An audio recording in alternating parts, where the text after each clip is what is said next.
बिस्मिल्लाहिर्रहमानिर्रहीम, अस्सलाम वालेकुम। मैं असदुल्ला खान हूँ और मेरे साथ आपको अमीर अब्बास साहब दिखाई दे रहे हैं। अमीर अब्बास साहब के साथ हमारी दोस्ती जो है वो तो बहुत पुरानी है, रोज़ाना मुलाकात भी रहती है। लेकिन शायद मेरा ख्याल है, अगर मैं गलत नहीं कह रहा, तो ये पहली मरतबा है कि आप मेरे वीलॉग में हम इकट्ठे बात कर रहे हैं। वो भी इसलिए कि हम इकट्ठे सफ़र कर रहे हैं, इसलिए कि हम इकट्ठे ट्रैवल कर रहे हैं। तो मैंने सोचा कि अमीर अब्बास साहब से, चूँकि ये रोज़ाना टेलीविज़न चैनल्स पर मुख्तलिफ़ शोज़ में अपने ख़यालात का इज़हार तो करते रहते हैं, लेकिन हमारे प्लेटफॉर्म पर भी ज़रा मैं इनसे दो चार चीज़ें पूछूँ, क्योंकि ये बड़े वेल कनेक्टेड हैं, राब्ते में रहते हैं, इनको पता होता है, इनके पास ख़बर होती है। सिद्दीक़ जान मुझे अक्सर कहा करते हैं कि ज़रा अमीर भाई को तो फ़ोन करें, तो उनके पास ख़बर होगी, उनको पता होगा क्या हुआ है। तो उनको पता है कि अमीर अब्बास ने दो चार बंदों से रब्ता किया होगा, तो उनको पता चल गया होगा कि ये चल क्या रहा है। तो मैं फिर इनको फ़ोन करता हूँ कि हाँ जी अमीर अब्बास साहब, ज़रा वो अलग बात है कि हमसे अमीर अब्बास साहब की मुलाकात जो है वो 2-4 हज़ार रुपये में पड़ती है, क्योंकि हम जब आपके पास आते हैं तो आपको कुछ ना कुछ खिलाना पिलाना पड़ता है। अच्छा खैर, जो चीज़ मैं डिस्कस करना चाह रहा था इनसे वो ये, और मैंने आपको बताया भी ये कि चूँकि इनके राब्ते हैं, इनको पता होता है कि वहाँ पर मुख्तलिफ़ जगहों पर सोचा क्या जा रहा है, उनके जहन में क्या है।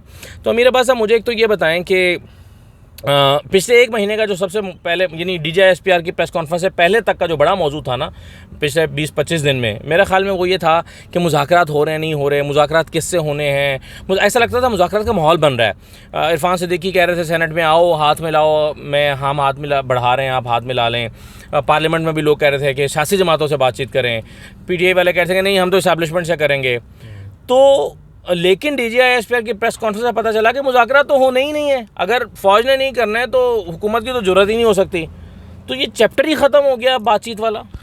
देखिए, बहुत शुक्रिया।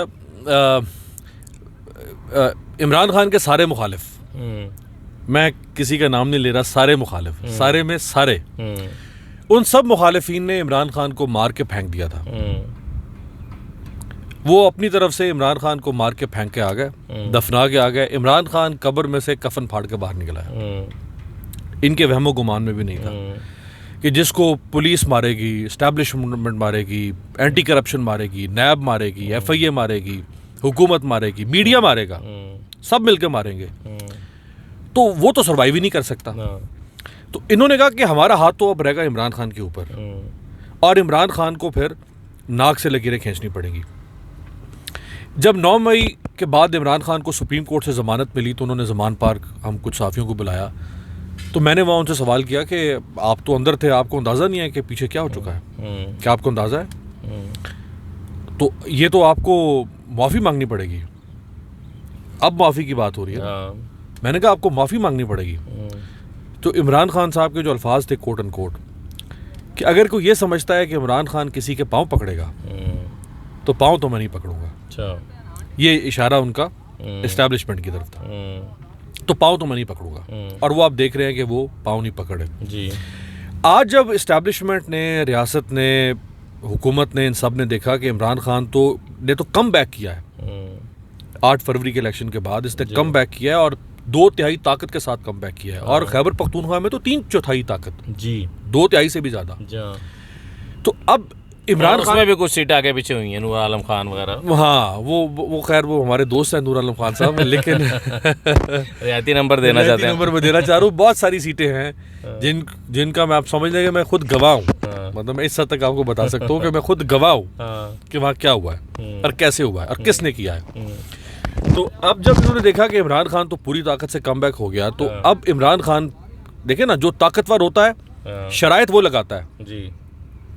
ये दुनिया में जंगों में हर मौके पे जो ताकतवर होता है शराइत वो लगाता है। तो इमरान खान चूँकि ताकतवर है, तो अब शराइत उसकी होनी थी, और उसकी शराइत अगर रियासत मान लेगी तो रियासत को तो सुबकी उठाना पड़ेगी। ये पूरा 9 मई का बयानिया, ये गद्दारी का बयानिया, बगावत का बयानिया, इद्दत का बयानिया, ये सारे गलीज़ बयानिया, ये सब तो फना हो जाने थे।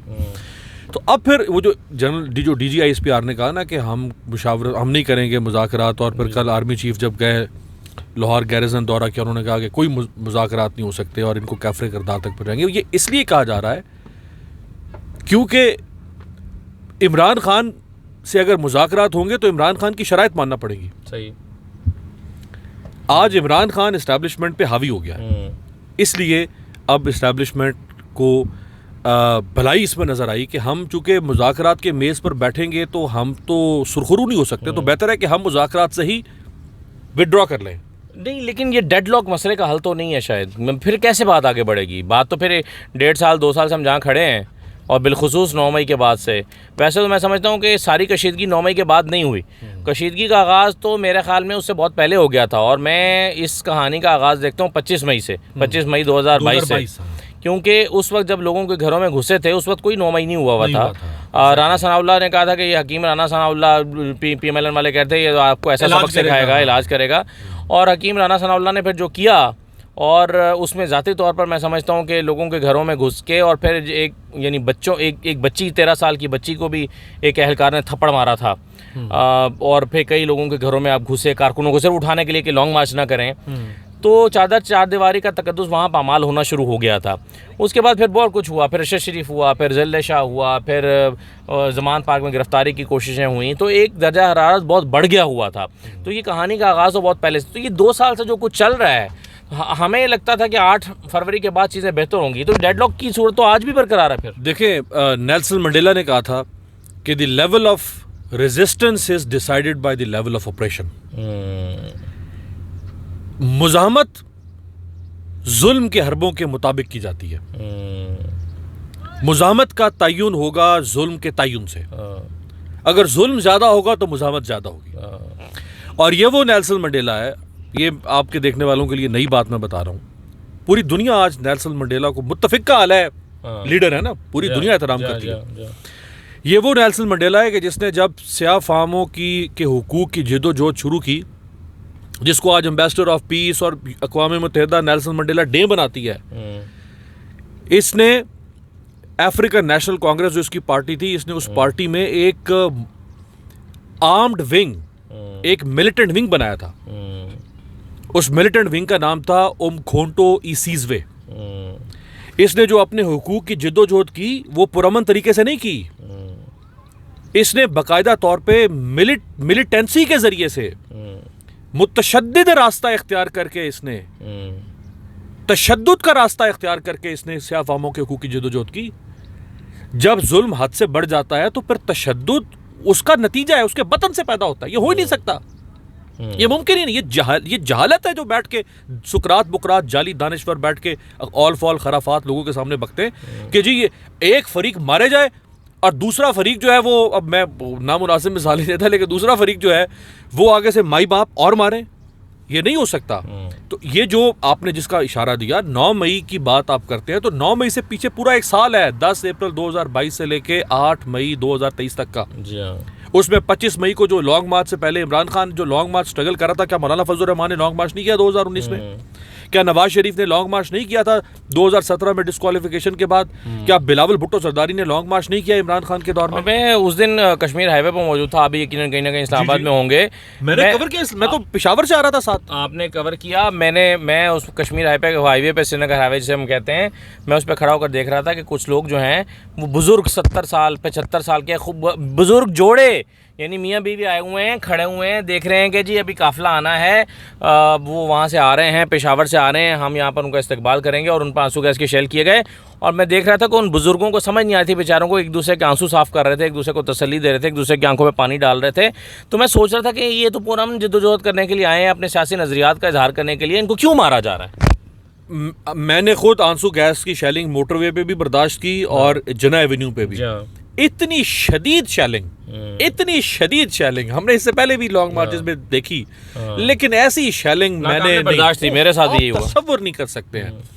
और फिर ये कहते हैं कि इमरान खान ने दरख्तों को आग लगी। भाई वो तुमने जब शेलिंग की तो वो दरख्तों को आग इसलिए लगाई गई क्योंकि उस शेलिंग के धुएं को जाहिल करना था, उस शेलिंग को जाहिल करने के लिए उन्होंने आग लगाई। तो ये तो होता है।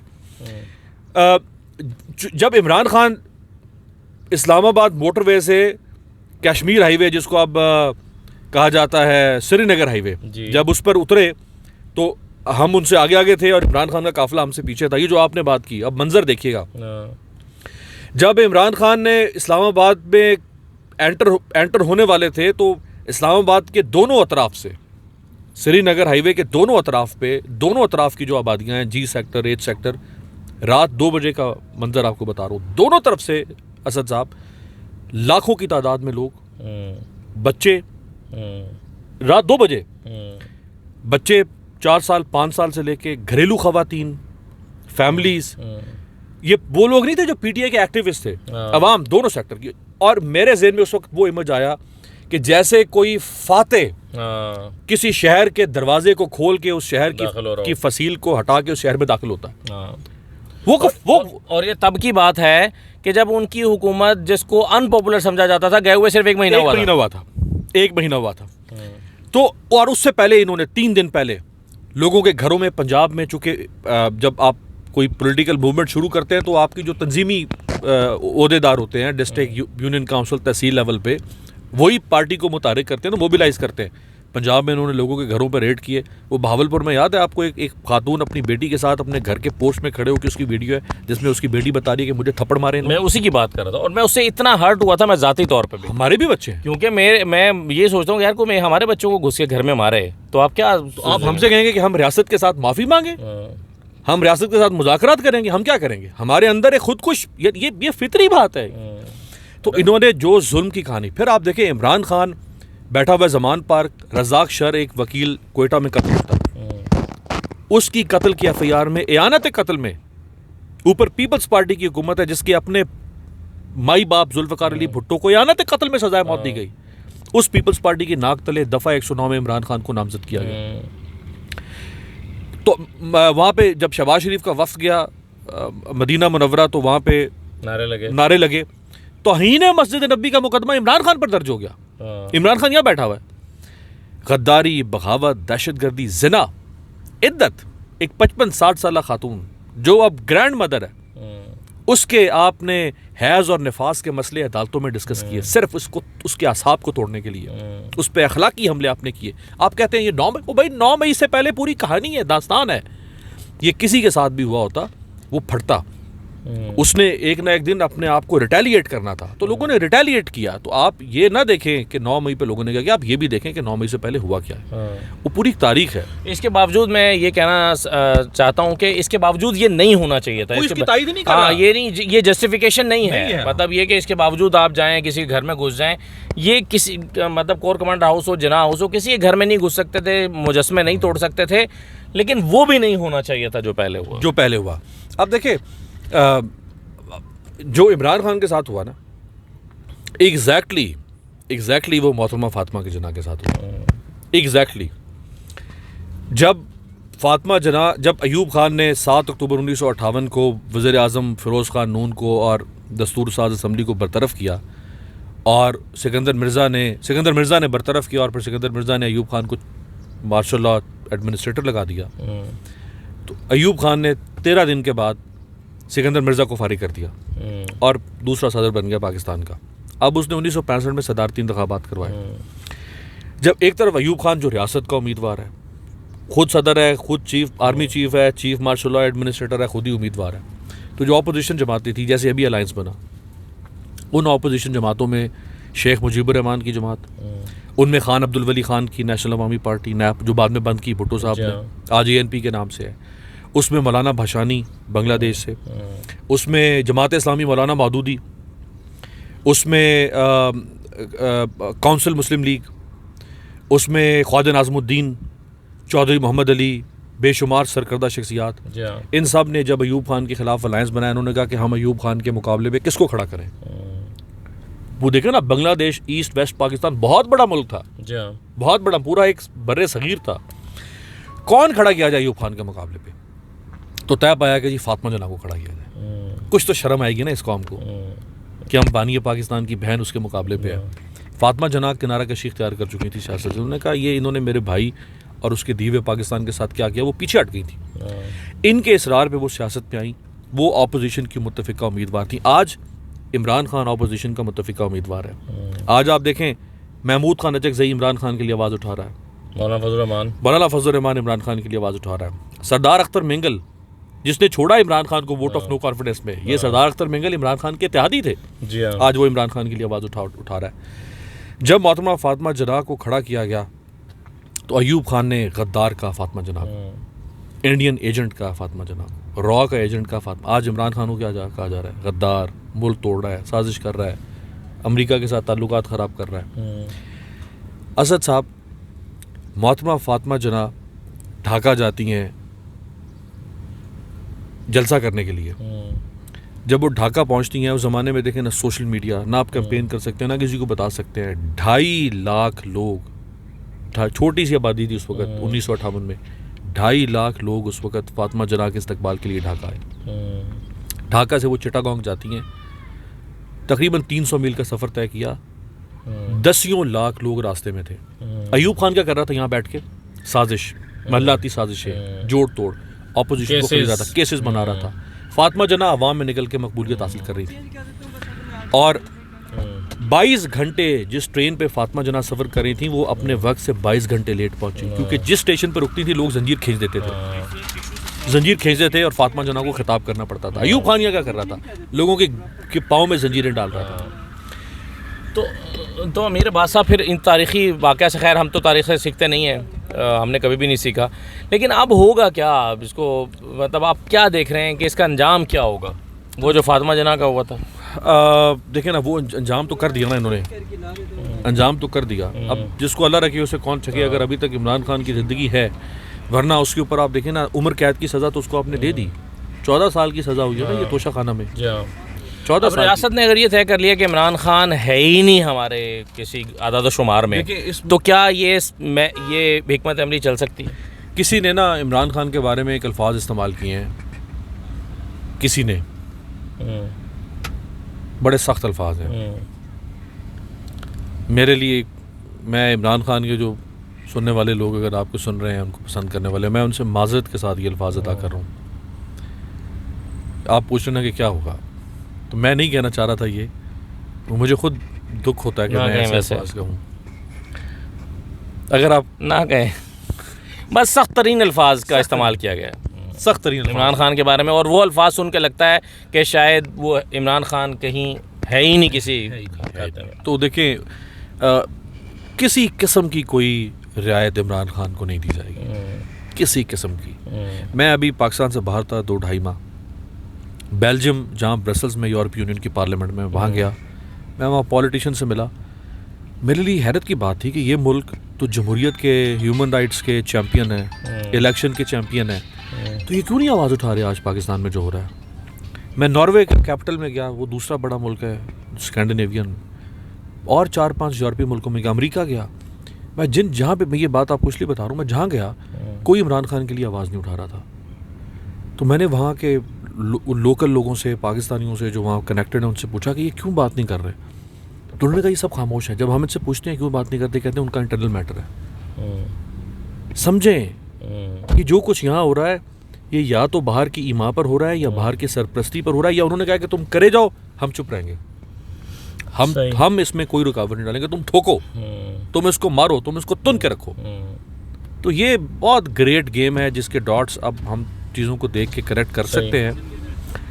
लिहाजा ना दाखिली तौर पे इमरान खान के, और देखें ना, नून लीग पीपल्स पार्टी तो जल्दी पर तेल डाल रही है। कल शहबाज शरीफ ने वो मनाया जनाब कन्वेंशन सेंटर में 9 मई का, 9 मई का मामा शहबाज शरीफ, आसिफ अली जरदारी जिसने अपने सारे केसेस माफ़ करवा लिए, और आसिफ अली जरदारी ने अब सदर बन के बाकी मुकदमात पर सदारती इस्तिस्ना ले लिया। और वो ख्वाजा आसिफ जो पहले क्या कुछ बोलते रहे, अब सदर जरदारी भी सदर के ट्विटर अकाउंट से ट्वीट हो रही है कि 9 मई यौम शाह है और इसके ऊपर नहीं होना चाहिए।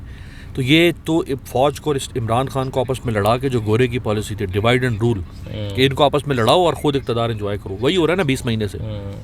इमरान खान और फ़ौज आपस में यूं सींग अड़े हुए और इनके मज़े लगे। लेकिन चलें देखते हैं कि ये क्या होता है, क्योंकि असल में ये बड़ा प्रॉब्लम है कि मुल्क के जो दाखिली और मुआशी मसाइल हैं, उन मसाइल को से निमटने के लिए सियासी इस्तेहकाम बहुत ज़रूरी है, और सियासी इस्तेहकाम फ़िलहाल आता हुआ इन हालात में तो दिखाई इस तरह से नहीं दे रहा। बहुत शुक्रिया अमीर अब्बास साहब, आपका गुफ्तगू हमारी थोड़ी लंबी हो गई, लेकिन यह है कि ये मेरा ख्याल है कि अभी भी तशनगी बाकी है, और ऐसा लगता है कि इस मौजू पर मज़ीद बात होनी चाहिए, क्योंकि सब लोग अब हल की तरफ देख रहे हैं कि आगे बढ़ना कैसे है। तो चलिए इस पर मज़ीद बात फिर करते रहेंगे। इजाज़त दीजिए, अल्लाह हाफ़िज़।